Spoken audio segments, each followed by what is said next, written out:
अब मोबाइल से रिलेटेड किसी भी चीज़ के लिए आपको शॉप टू शॉप जाने की ज़रूरत नहीं पड़ेगी, क्योंकि टोटल सॉल्यूशन लेकर आ रहा है मोबाइल से रिलेटेड सारी एसेसरीज, जो आपको सिर्फ एक क्लिक पर आपके घर पर डिलीवर की जाएगी, और वो भी अच्छे और सस्ते दामों में। तो आइए जल्दी हमारी वेबसाइट पर विजिट करें।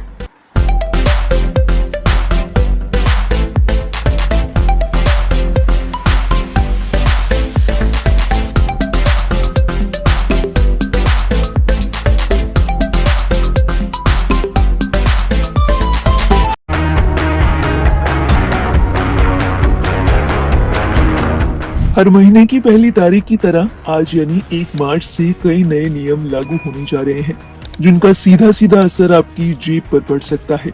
इनमें एलपीजी की कीमतों से लेकर म्यूचुअल फंड, एफडी और यूपीआई पेमेंट से जुड़े बदलाव शामिल हैं। इन सभी बदलावों पर गौर करें और नोट कर लें, ताकि आप अपने महीने भर का बजट अच्छी तरह से बना सकें। इनमें सबसे पहला है एफडी की ब्याज की दरों में बदलाव। एफडी यानी फिक्स डिपॉजिट से जुड़े नियमों में बदलाव के तहत आरबीआई ने रेपो रेट में 25 बेसिस पॉइंट की कटौती की है।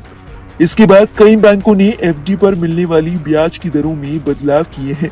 इसकी वजह से एफडी पर रिटर्न भी प्रभावित हो सकती है। अगर आप इंडसइंड बैंक या डीसीबी बैंक के ग्राहक हैं, तो अपने बैंक से जरूर बात करें। खबर है कि इन बैंकों की ओर से एफडी पर ब्याज की दरों में कटौती की गई है। दूसरा बड़ा बदलाव है म्यूचुअल फंड से जुड़ा हुआ।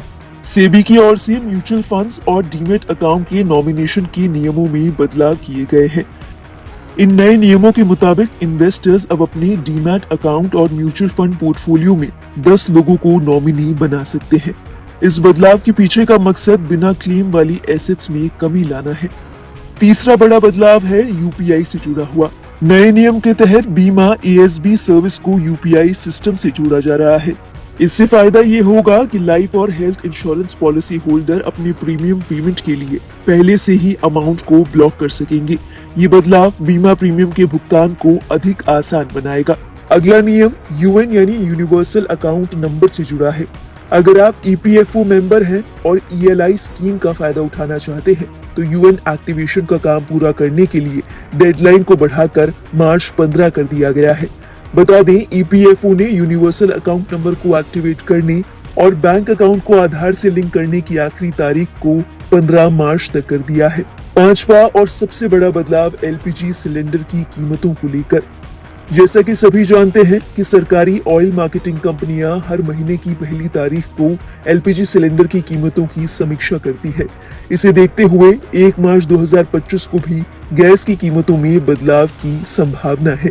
बता दें, बीते महीने कॉमर्शियल सिलेंडर की कीमतों में बदलाव किया गया था। हालांकि इस महीने घरेलू सिलेंडरों की कीमतों में बदलाव होने की संभावना है। आइए अब आपको बैंक की छुट्टियों के बारे में भी जानकारी दे देते हैं। बताते चलें कि मार्च के महीनों में बैंक कुल 14 दिनों तक बंद रहने वाले हैं। अगर आपको बैंक ब्रांच से कोई काम है, तो इसके मुताबिक ही अपनी योजना बनाएं। इस बार होली का त्योहार भी शुक्रवार को पड़ रहा है। ऐसे में बैंक लगातार 3 दिनों के लिए बंद रहेंगे। तो इन सभी बदलावों पर गौर करें। ये सभी बदलाव आपके अगले महीने के बजट को आसान बनाएंगे।